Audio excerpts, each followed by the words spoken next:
Yo, what's going on, everybody? It's Darker Monster here once again, and today we're going to be doing something a little bit different. We're going to be talking about a deck for MTG that I currently play on Arena, that is Magic the Gathering on MTGA, Magic the Gathering Arena.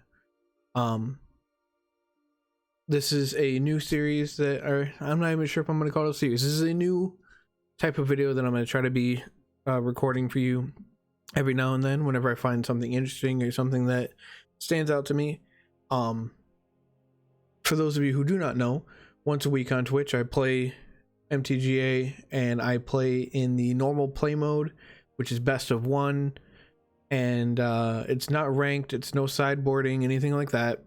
And this account that I play on is 100% free to play. I've won gems from pre-release entries into little, I can't remember what they're called, like little events, I guess. But for the most part, we do the quest at the beginning of each week, and I get somewhere between 2,000 and 1,500 gold, and then I buy a pack for 1,000 gold and open it up over the course of, you know, the standard rotation, and build decks based on what I have. So, you know, I don't have 4 Storming the Festivals, I have 1. Now, you do earn wild cards, which you can see here I have some, but I tend to use those for things that I need that are not currently in the newest sets, because I usually buy the cards with the packs that I would need, and then use the wild cards to get things that are not in the newest packs, because I'm always opening the newest ones. That doesn't always happen that way, but that's how I try to do it as often as possible. And with this deck in particular, the one that I've dubbed Swarm Control, because I am at heart a control player that doesn't like blue. I do not like counter spells. However, what I do like is controlling the field. So I thought about this the other day, and I kind of wanted to put it into action. There's definitely some things that ideally I would swap some numbers on. I would probably make some changes, cut some things, add some things. Like, you know, Storm the Festival, probably want more than 1, that's for damn sure. Renin 7, very powerful card, I'd probably want more than 1. Froghemoth, I don't know. I will say, I have yet to run into a game where this comes up. I would love to test it out. We've made a couple changes even since making the deck. We used to run Blood on the Snow, we replaced that with Meat Hook. A couple other things, but the main thing that I was thinking about was, what is the best deck that I can think of to counter what I'm seeing constantly in the metas, right? So there's lots of enchantments, lots of planeswalkers, lots of artifacts, ulterior permanents besides creatures that tend to be very powerful, very potent, that most of my other control decks won't be able to answer. And a traditional control deck that just uses counter spells, if one of them resolves uncountered, the game just starts to just sway heavily in the opponent's favor. So I was originally going to start choosing green for things like the enchantment removals and everything, and I said, well, you know, what's better than enchantment removal or things that hit artifact, enchantment, land, when I can just straight up have permanent, non-land permanent removal. Ideally it would say permanent and be universal, but we don't have that luck right now in standard. It's not really, not that I know of. So Binding of the Old Gods and Mortality Spear, both of these are at 4 cost, 2 in a black and green. However, Mortality Spear, if you've gained life, it becomes just black and green for the cost if you gain life this turn. So that comes in handy with a couple things, but not at instant speed. However, it is very, very nice for getting rid of problematic permanents. So for the rest of the deck, we have your basic removal. You got your Bloodchief's Thirst that can be very, very effective against early creatures, and also get rid of late game things by costing 4 instead of 1, and it hits planeswalkers.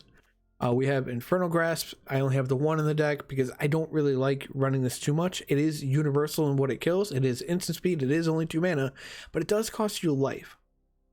And while life is a resource that I very much do enjoy utilizing, I don't want to basically do my opponent too much of a favor. So This one I'm still tentative on what I want to do with it.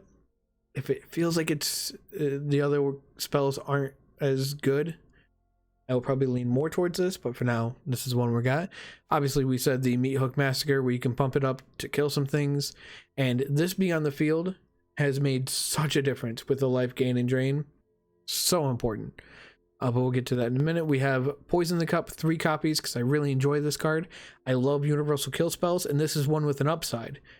The double black is a little bit hard to do sometimes. However, when you foretell it, by paying any 2 mana, you make it so that on a different turn than when you foretell it, you can pay 1 in a black, which is a significantly easier thing to do. So when you don't need it, you foretell it, set it off to the side. You're not going to have to worry about it. They can't use any of the hand disruption between the creatures and the spells to deal with this. So it's very good to do early on, even when you might want to cast it maybe. Sometimes you can foretell it, wait a turn, and then they put something more important and problematic for you on the field, so you can take it out with that. Soul Shatter is very, very important. I only have 1 at the moment. I don't want to put too many in, but I do want to make sure I have them, so I don't know. I'm wrestling with myself on whether I want to craft more for now. But it's very good against the Goldspan Dragons and the Hexproof Land and... or not Hexproof, the Ward Land, all of the Storm Giants, and various things like that that I would have a hard time getting rid of if I were to target it directly. So, very handy there. Like we said, the Binding and the Mortality Spear, and those are the removals. And then, we have the early game semi-removal, semi-ramp, or just, blocker to technically gain some life and maybe even ramp Shambling Ghast. And you can't see Shambling Ghast without also seeing Deadly Dispute. It's just so good. We have a couple ways to make treasures, and we have a couple creatures that we want to have die or don't mind dying. So we have 4 copies of that. That is our main draw spell. Then we also have Lithoform Blight. This is the disable a land. Basically, if they have a oh my, I've already forgotten what it's called. Faceless Haven. They have a Faceless Haven, or they have a Hall of the Storm Giants, a Lair of the Hydra, a Crawling Barrens, any sort of creature lands that are going to be a problem. This is a great answer. Even if you're in a very grindy matchup and they have the what are they called? The Scrylands. This turns that option completely off.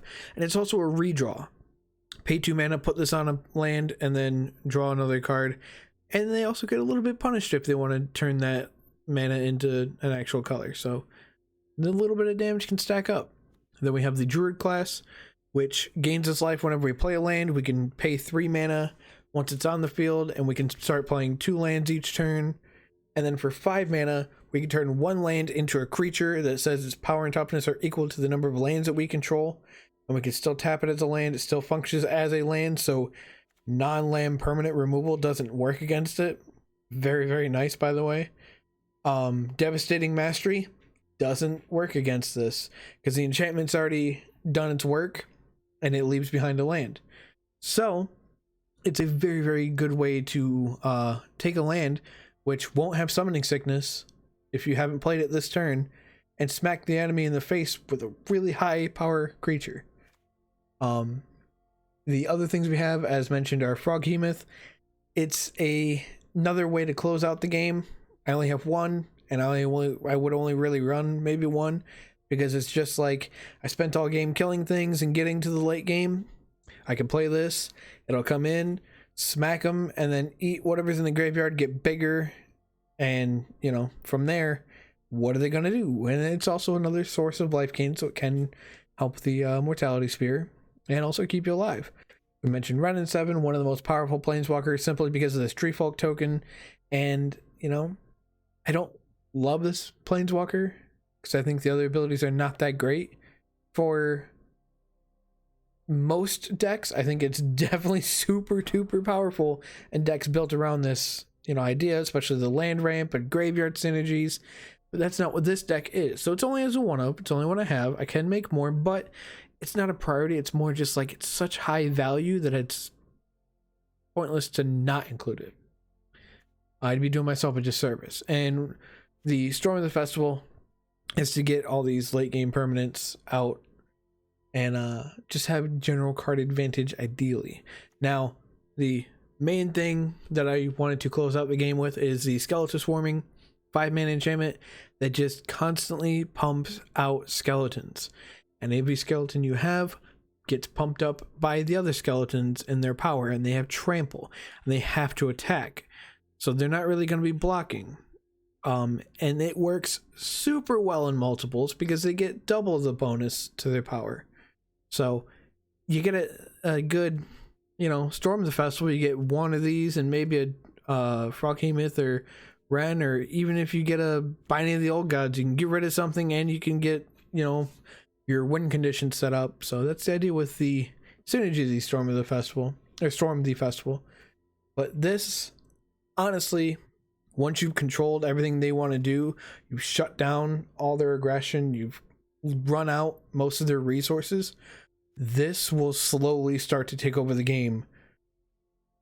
I say slowly, but it gets out of hand real quick. So we're going to play a couple games. We're going to show you what it's like. As far as the mana base, I kind of just tossed in a couple utility lands and creature lands and things like that.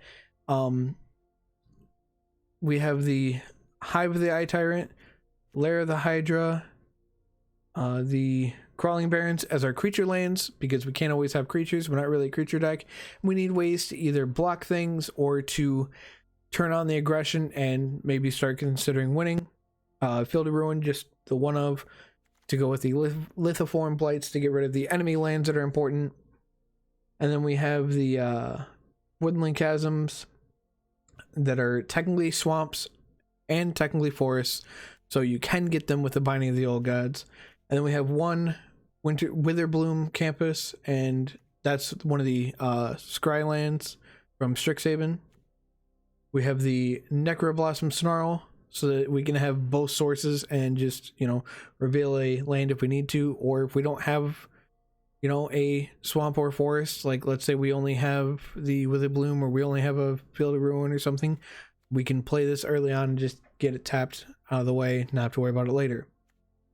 We have the Pathway, the green-black one, and we have a bunch of basics, 6 and 6 of Swamp and Forest. But yeah, that's the deck, and let's go ahead and get into a couple games. Win or lose, it's going to be in the recording. We're going to play mode. We're just going to run with it. And I usually find opponents very quickly.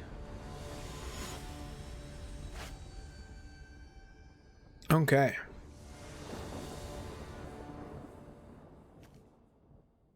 So let's see what we're dealing with here. We have black and green creature lands. We have a tapped dual land. We have 2 or less, so play Hive, play Lair, play Chasm. And then we have access to the removals. We have access to Shelmigast, another removal. I'd say this is absolutely a keep. Okay. Do this, do this. We drew the Skeletal Swarming, so we're 3 lands in. Not too hard to get there. Opponent didn't really do anything. We'll play the Lair. We got another Bloodchief's Thirst. Smack in for 1. Foretell, Poison the Cup.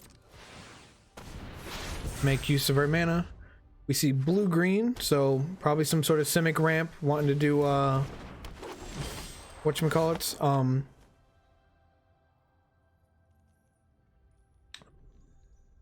Epiphany. Alrund's Epiphany. So we have Woodland Chasm. Woodland Chasm, I think I'll go with Woodland Chasm. We'll swing in. They either have a negate or they have a Jawari. If they have a Jawari, we can pay for it. They don't have anything. Alright. We stop their mana production. We're good to go.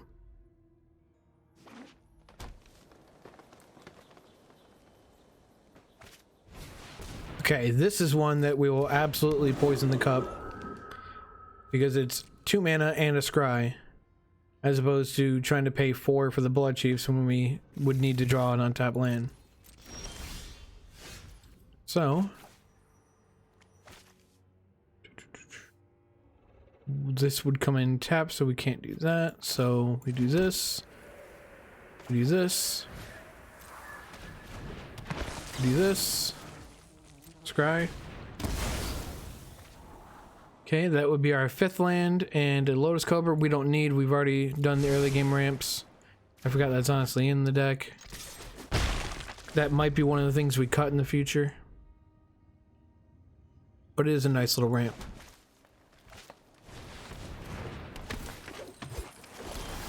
Okay, got a 4/1 with reach and a 2/2 wolf.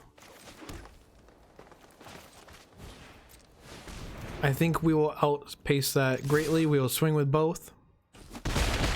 It's fine.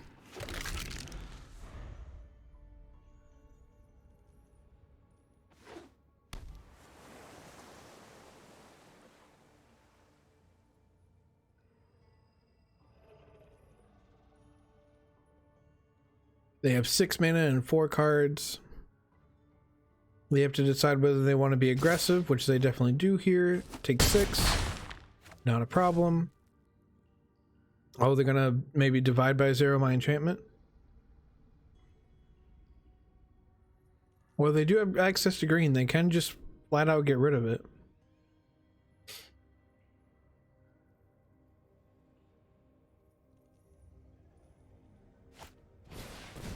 Nope. Okay.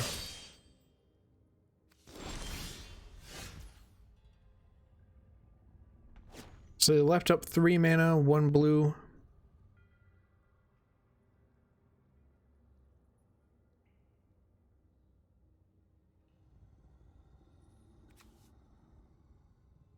Don't really need this at the moment. I could just use this.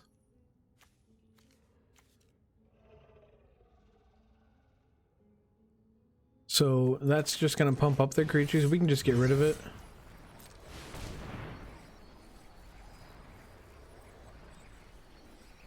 I imagine they're going to divide by 0 something.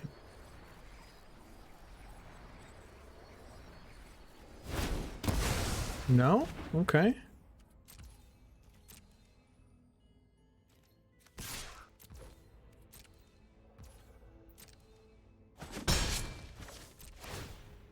Okay, well, I make another token.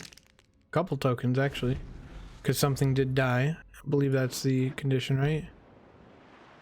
If a creature, not mine, if a creature, they have nothing. Alright, well. As you can see, the Skeletal Swarming will just start to very easily take over.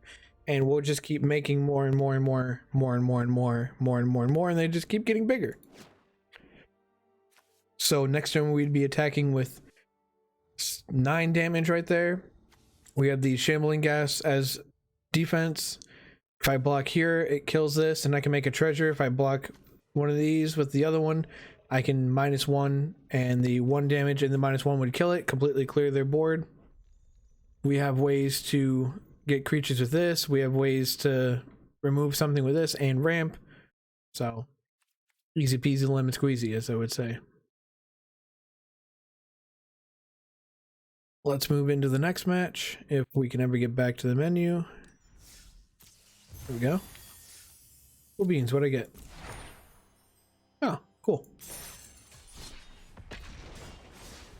Let's see what we run into next.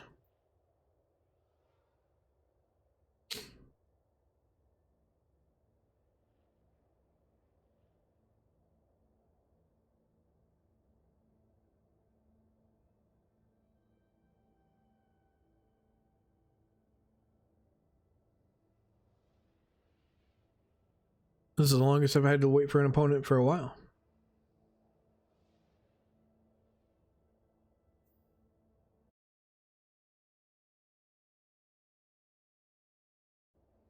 As we saw previously, it only took 3 seconds to find the last one.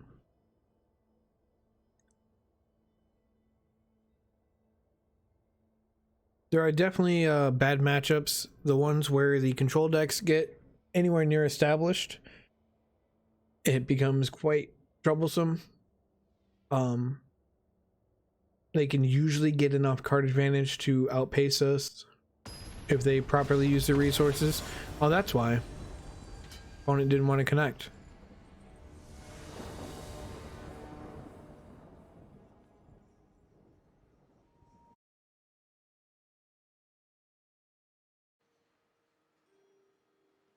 Come on. Let me out. Free me. Well, this is awkward. Do we have to relaunch the application? I don't know. I will pause the recording and we'll see what's going on. Alright, that was weird, but we found another one. I think. There we go. Rulium bug, alright. Oh, that is a 1 land and it's a green. No, thank you. That's a very quick mulligan. Alright, 3 lands. And we can toss back the Froghemoth. It's going to be a little rough with 2 tap lands and nothing really to dispute. Oh, it's not a great one, but I don't want to mull any further. We do have a meat hook, though. We do have a meat hook.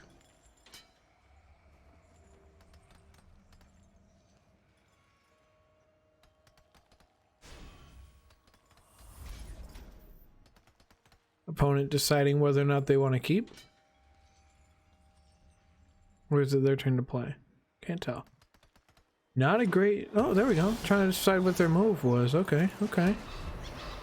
I see your black-white tap land, and I raise you my black-green tap land. Foretell. Foretell. We will play our black-green tap land.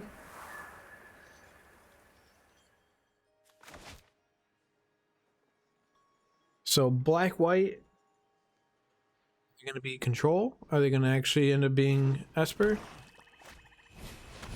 Spellbinder, okay. We have 2 different ways of getting rid of it, and nothing's going to be a surprise. They don't want us to meat hook, but not really much of a problem. We can get rid of it right now with a shamble.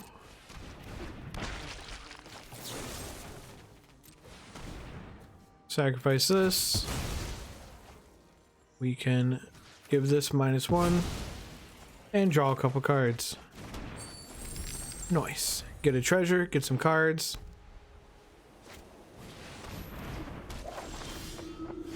Okay.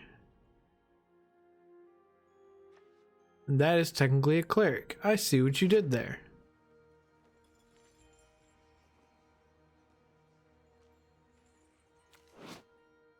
From grave to field, huh? Interesting.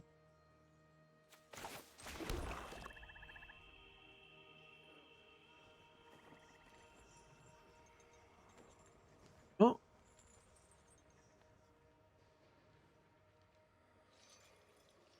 We drew a Wren in 7. So we might as well do that.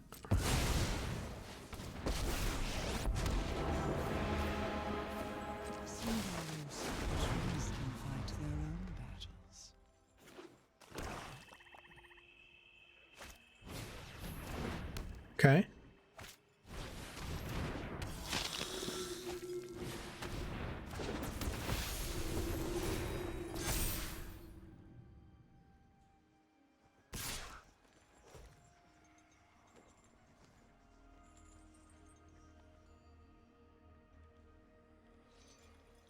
I think the token is worth more.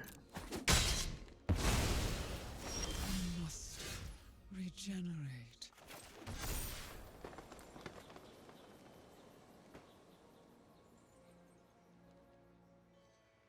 So the number to beat at the moment is 3.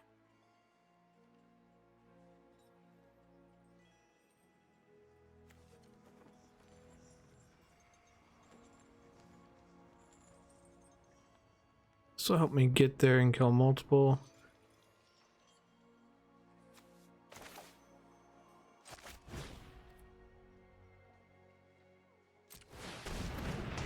I need a few things, but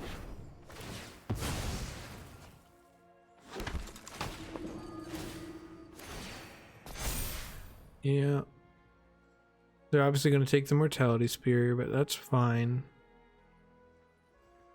So I think it still gets, you know, put back to the normal cost if I gain life. No attacks.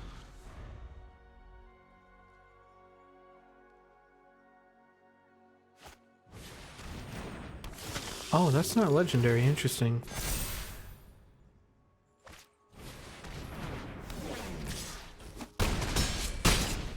Okay.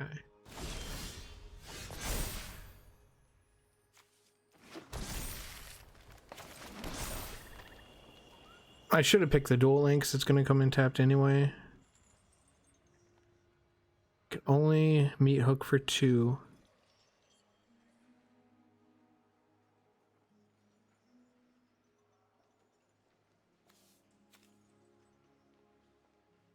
They're going to come in with 3, 4, 5. It's 8. Yeah.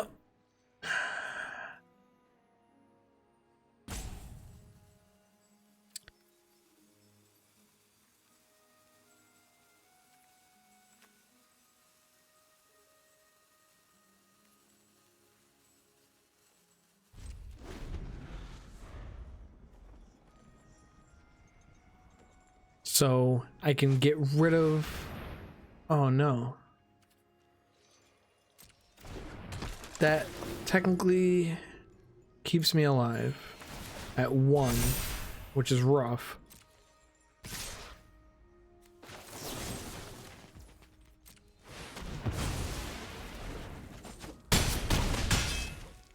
Okay.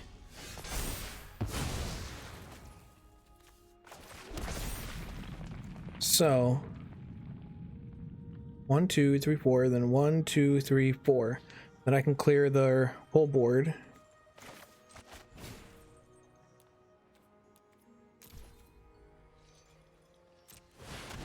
Gain a bunch of life back.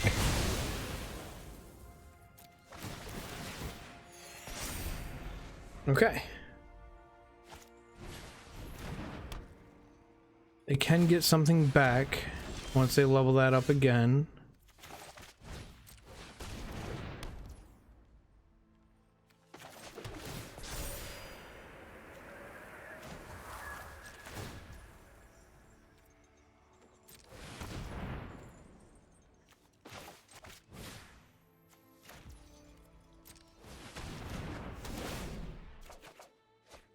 Okay.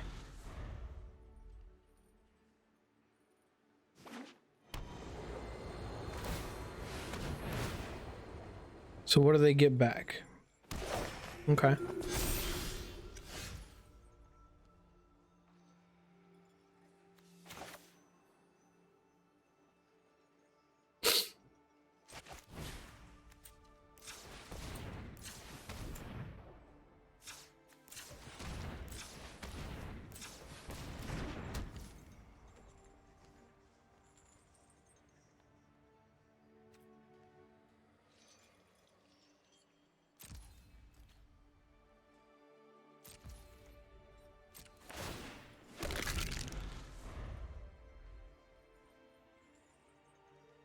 So they can't get something back yet again. I do this. If they didn't attack, then I could put counters on the whatchamacallit, crawling barons.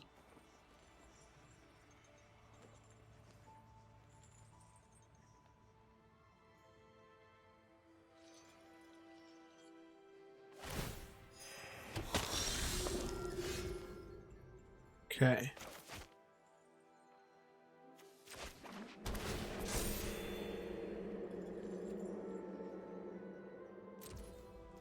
This has to attack.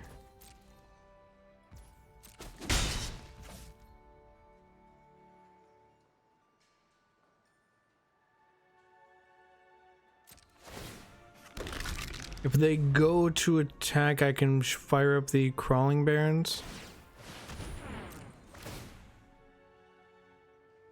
Wait, didn't they already do that? Oh no, they didn't. They did the one and then that one.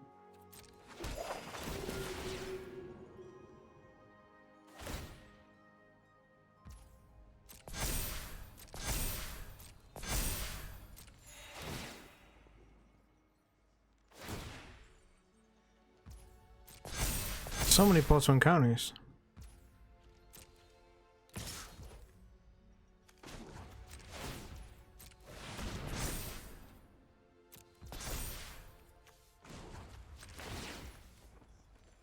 Be able to do it the once.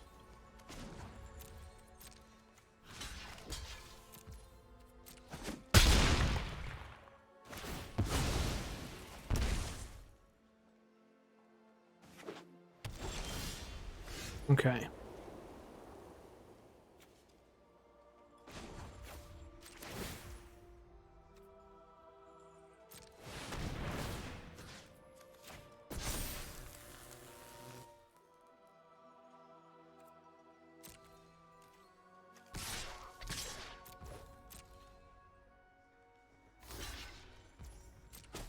That's actually good for me because then another 2 of them will spawn at the end.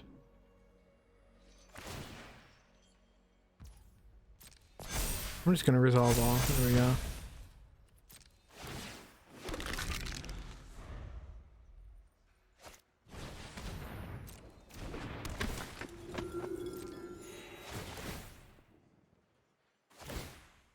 Okay, so they're gonna try to pump him up as big as he can get.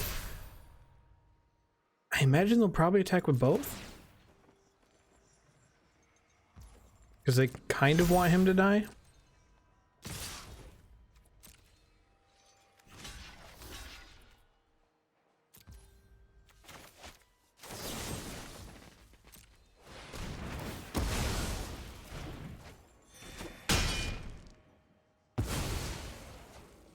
And then he gets to get probably the same thing back, but we can just keep doing this.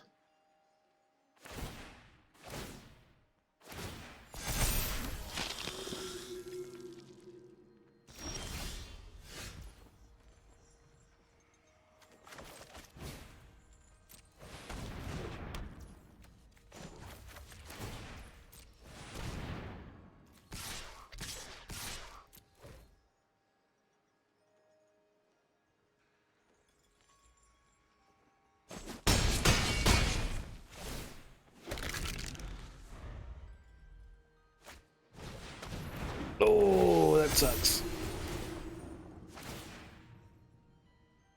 Definitely need to get some sort of removal for that.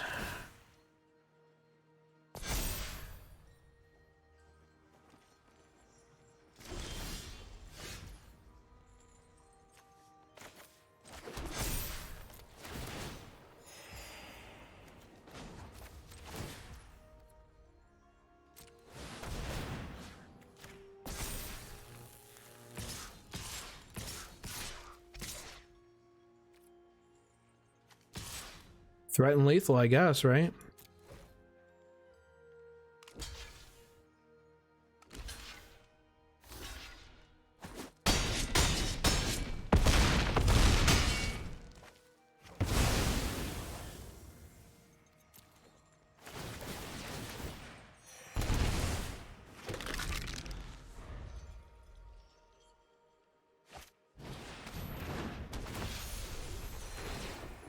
Yeah.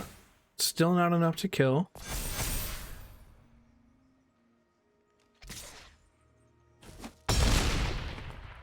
I believe they die now?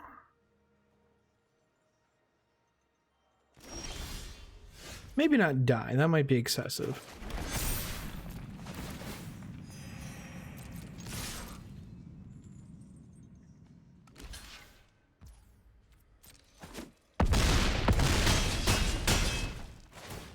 Alright. If they gain any life, then I lose. Okay.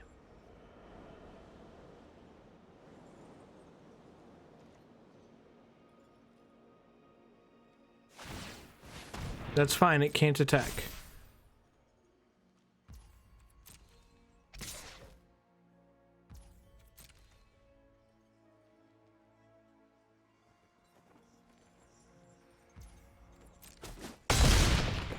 GG.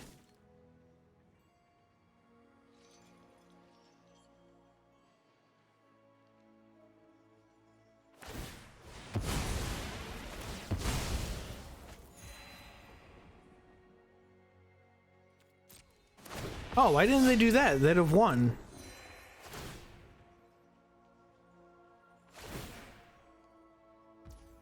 What? They just let me win. I didn't even realize they had that effect. I'm not even sure what that was.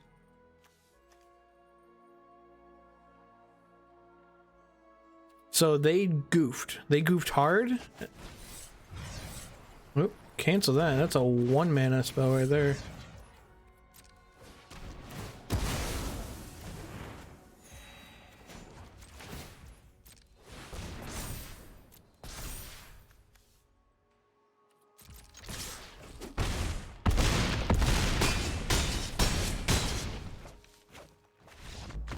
All right, well, that was awkward.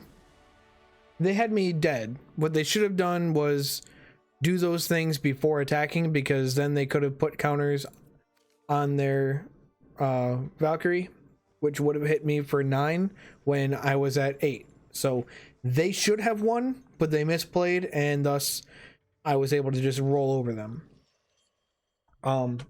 It's unfortunate that I didn't draw anything useful to get rid of this, because that would have been a huge game changer, because that would have been able to block the Valkyrie all day. But as you can see, the Skeletal Swarming was just able to slowly eke out more value than them recurring their creatures and pumping them up and gaining life. They were at 45 life at some point, roughly. They were over 40 life, and now they're negative 37. So it definitely scales up. Now, normally I would try to do a third match here. That feels right, but because we had that weird disconnect and that one took quite a while itself, we only have 2 games here, but hopefully you enjoyed what you saw. Like I said, this is going to be something I'm going to try to upload more often whenever I get a chance. Again, it's not an optimal deck. It's not, you know, sideboard included or anything like that. I don't have every copy of every card ever. This is a 100% free to play account. I have never hooked up a payment method to this game, nor have I ever spent any money on it in any way, shape, or form. Even these gems here were a result of a friend giving me his pre-release code to use on Arena, just because he wanted to see me enter the event thing, the pre-release event that they were having on whatever it was. I cannot remember what it was called.